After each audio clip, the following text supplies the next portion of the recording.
I actually lost where the ironing board is, which is horrible because I'm doing an SOP video. Oh my gosh, come look at this closet. We have like all sorts of fun stuff in here. Oh, I found it. No, I didn't. SOPs are really boring. Like I really hate making these SOPs, and it's gonna be really, really boring if I just sit here and talk to the camera and show you guys my little Excel Google sheet on how to make my SOP. So come with me as we explore our brand new listing in Covina, California, and let's make this SOP together.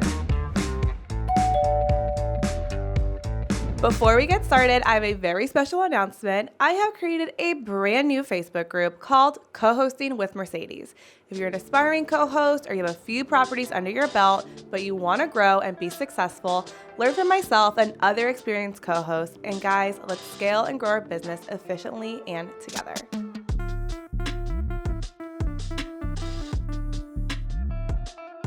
Let's start in the kitchen because the kitchen literally takes the most amount of time when doing an SOP, and that's because every kitchen's a bit different and like appliances get cooler and cooler and I have to figure out how everything works. So this kitchen is a full remodel, everything is brand new. I do have like the warranties and like the, you know, the how-tos and all that, but the truth is I'm not even gonna read those things. What I am gonna do though is I'm literally gonna open every single drawer and figure out what is in this house.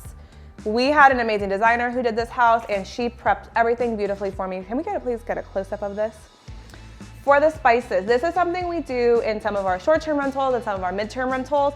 So I'm literally just gonna take a photo of this for my SOP and I'm gonna understand exactly what we have in our spice drawer and that way in our baggie drawer. And this is literally gonna be so easy when we need to buy refills.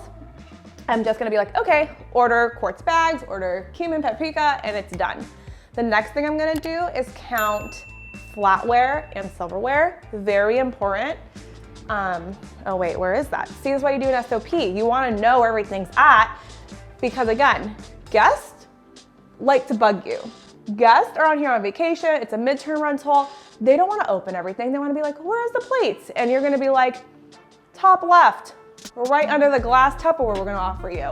So literally I just count 4, 8, 12 bowls, plates, salad bowls, glass Tupperware. In California, people hate plastic, so it's good to have glass, cups, mugs. I have a picture, like just little cool details that you need to know in your SOP because you wanna make your guests aware of these things.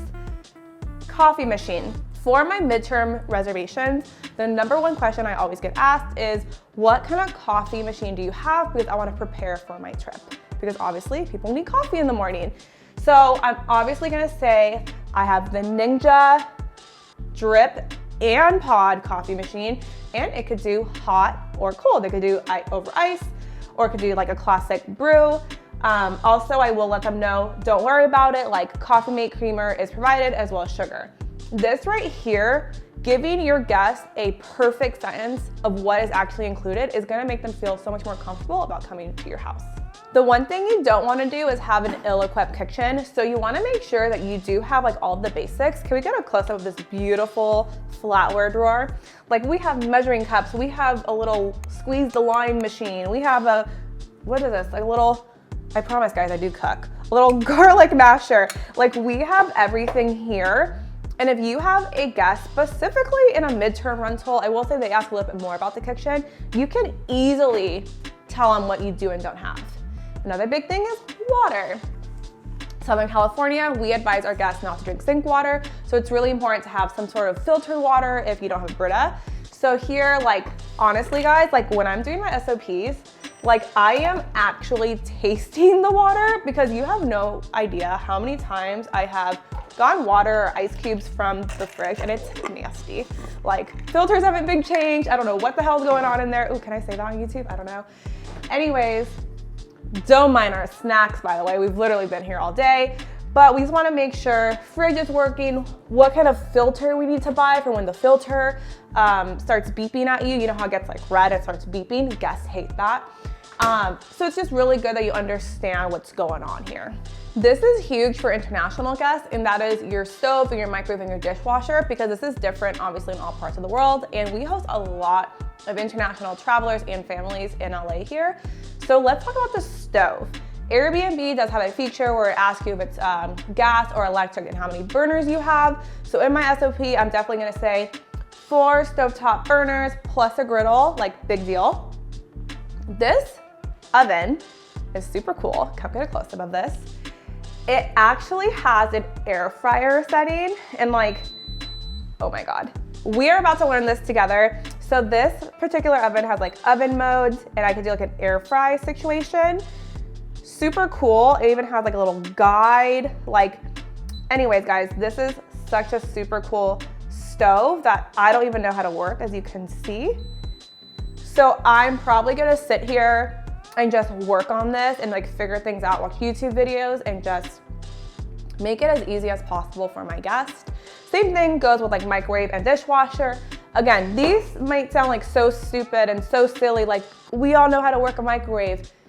You don't know what your guests know, so it's just important to have a little bit more information here.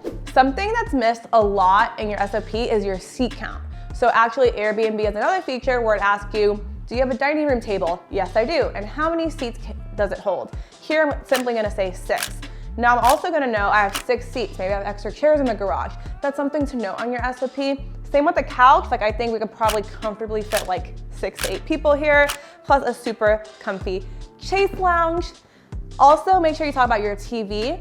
I also always take a picture of the remote because there's so many times where a guest actually packs these little babies with them, takes them home as a little souvenir, and then I am like scrambling on like Walmart.com and Target trying to find the actual remote for the TV. Same with like the stove and the microwave and all that. Let's talk about the laundry machines. Now, we always want to say where the laundry machine is located. Very funny. Notate which one's the washer and the dryer, which side it's on. I have had so many like international guests ask me like, is the washer the one on the right or the left? And I'm like, I have no idea. Then I have to go to the listing photos and figure it out.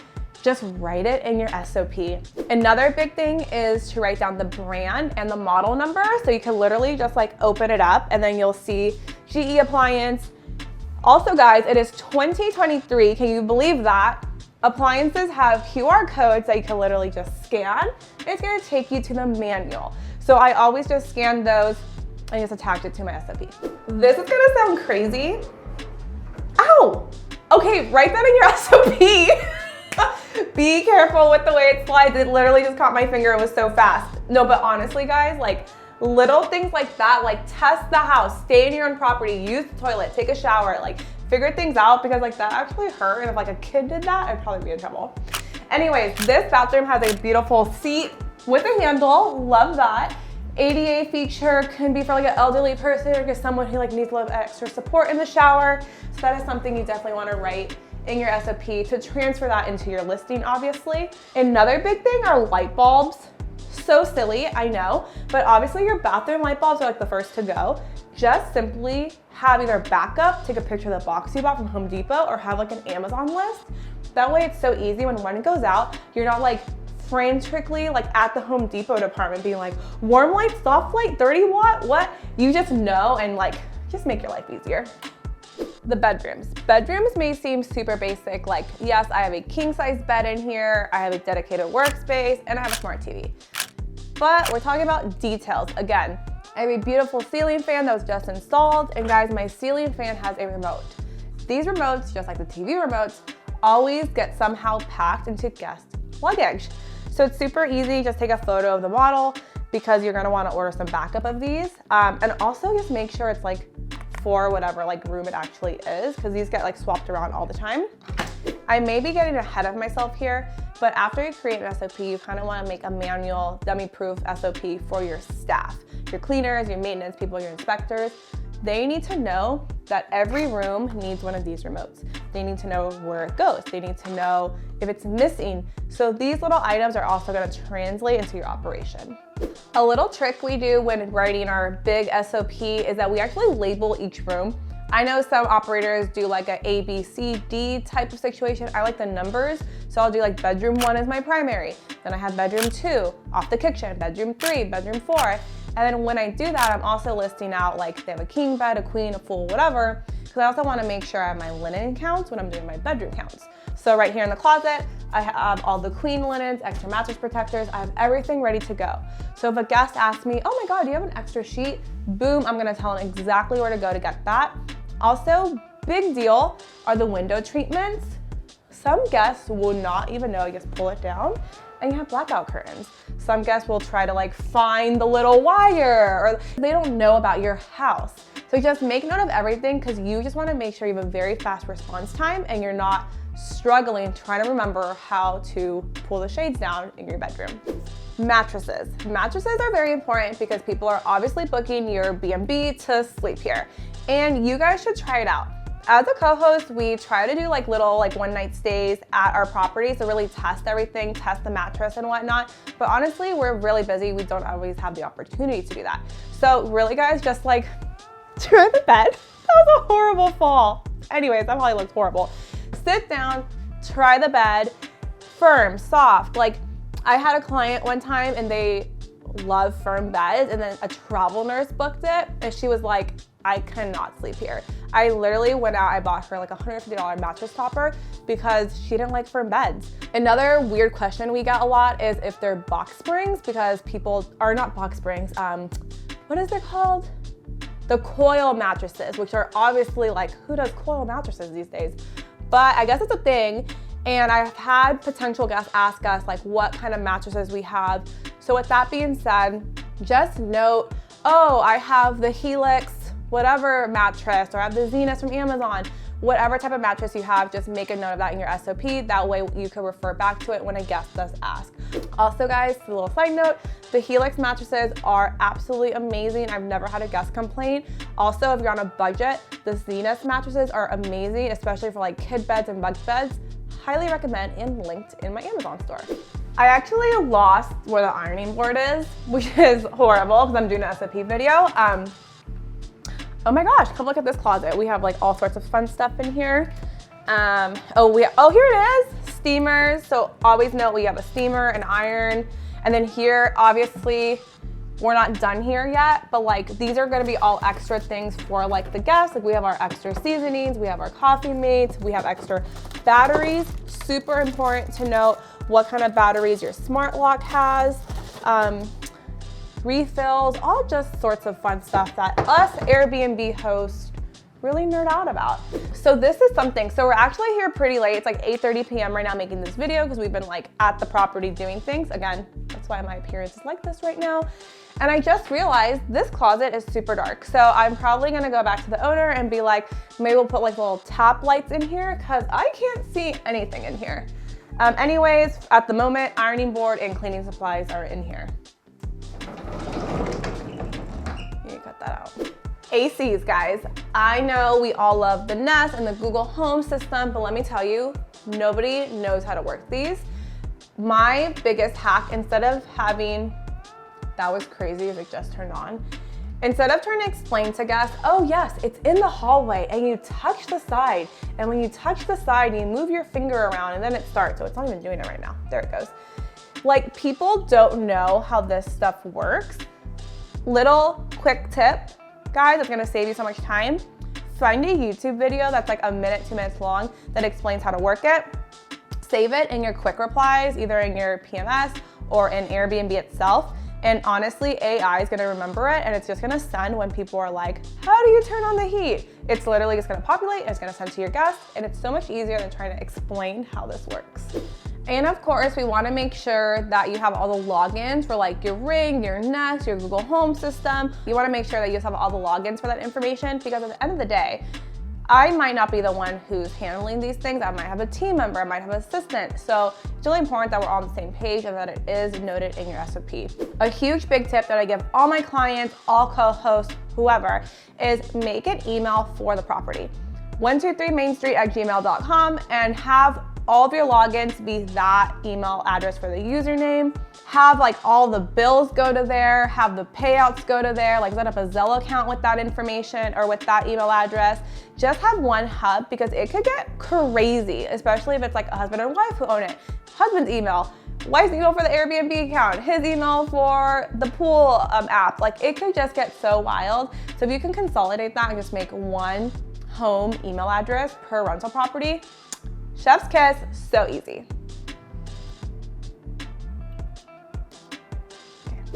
To get even more boring when talking about SOPs, most of the boring stuff, but most important stuff, is actually outside of the home.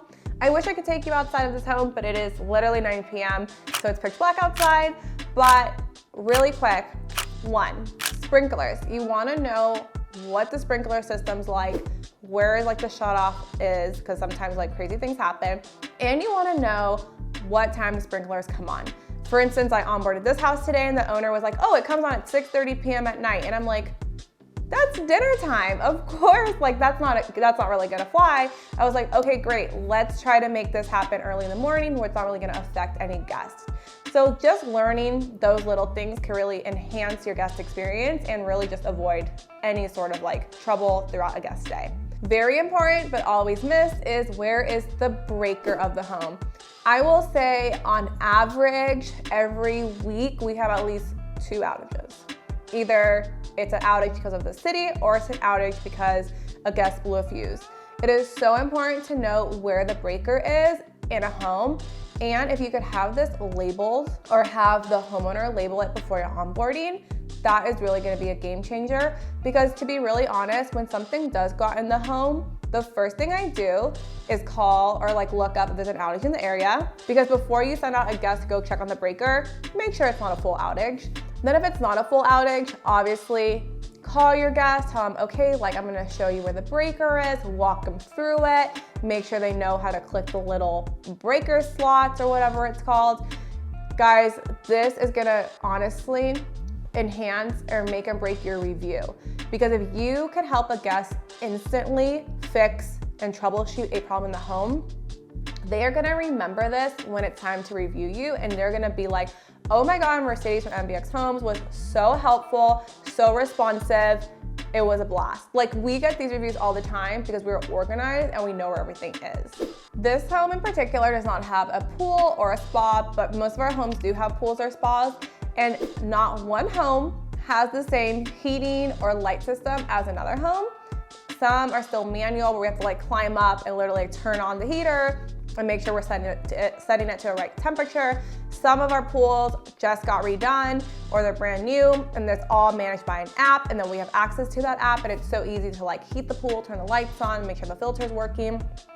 So with that being said, 1, have the pool person's phone number, business, email address, know what day the pool person is actually going to the property. Very important, because the last thing you want is like to have a random man walk through the side gate on a Friday afternoon and you have like a bachelorette party happening here and they're like, there's a man in my backyard. Because let me tell you, that has happened, not to me, but to someone I know. Last but not least, guys, I'm exhausted talking about SOPs. I've done an SOP today. I've gone through this home so many times, but it's really important. The last, the most important piece to your SOP is knowing what kind of smart lock you have, where the key is, where your spare keys are, where your lock box is at, what kind of batteries does your smart lock take, do you have a master copy, and if all else fails, if there's no power, no Wi-Fi, no Bluetooth, how can a guest access the home safely?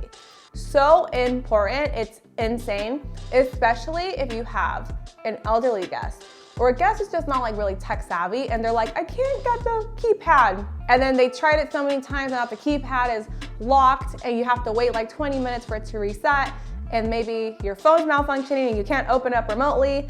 How is the guest gonna get inside the house? Write it in your SOP. Your spare needs a spare. 2 lock boxes is what I recommend to have in a home. You're gonna have the guest facing one, and then you're gonna have one that's hidden somewhere on the property that has a spare. Same with like garage clickers, community keys, laundry room keys, pool keys, gate keys, community clickers. Have backups of backups because you're gonna need it eventually. When you've been hosting, as long as we've been hosting, we have seen some outlandish situations. Like I can't even begin to tell you the stories of my kid locked all the bathrooms up and now we have no bathroom to use because they're all locked from the inside out, or the master bedroom door is totally stuck, or a window broke, or a garage door isn't opening. Like there's just so many things that can go wrong in a home. And Airbnb guests always seem to figure out how to make something go wrong. I don't know what it is about them. But having a good SOP is literally a Bible to troubleshoot problems. Like no offense, as an Airbnb host, the only reason a guest is gonna reach out to you is if there's a problem at the property. Like they're very rarely gonna reach out and be like, oh my God, Mercedes, love the property. Thank you so much for hosting us. Like no. They're gonna be like, the AC is not working. It's probably gonna be user error. The lock's not working, user error. The pool's not getting heated yet, user error. There's like, everything's usually user error. And that is exactly why you need an SOP to have a little rebuttal and say, no, no, no, try it this way. Get on a call with them, figure it out. Literally, an SOP should be dummy-proof and bulletproof. If you take one thing from this video, it is this. When you're onboarding a new property, whether it be a co-host, an arbitrage, or your own property, sit down in that home and just write down everything that could go wrong and probably will go wrong in the home, and then create a solution. And all those solutions should be in your SOP. It should be the reference point, and it should be your Bible for the property. Anyone should be able to read your SOP and solve any issue that's going wrong in the home. The SOP is not for the person who created it. It's not for me. I could care less about this SOP. This SOP is for my team members. It's for my assistants. It is for my cleaners. It is for somebody who's in the home who could help me solve a problem if I'm not available. Back in the day, guys, I never did SOPs for my properties. I had everything in my brain. I don't even know how my little itty bitty brain held all that information in there. And then I got to like 10, 15 properties and I'm like, holy shit, that's a lot of codes, a lot of information. And I started getting smart. And that's why my SOPs got so good, because I have gone through the freaking out moments, the panic moments, I'm just gonna drive there and figure it out for you. No, no, no. Obviously, they say it all the time, work smarter, not harder, and that's what the SOP is here for. I'm Mercedes with MBX Homes. Thank you so much for joining me on my SOP video of our newest listing in Covina, California. If you guys need a SOP template, there's one linked in my bio below. And honestly, reach out if you have any questions. This video inspired from another YouTube question and I was like, genius, let's do an SOP together. I really hope this video does help you in your onboarding process and honestly just figuring out systems and procedures that are gonna work for your own operation. Please make sure to like and subscribe and put your request in for some more real estate and Airbnb content videos.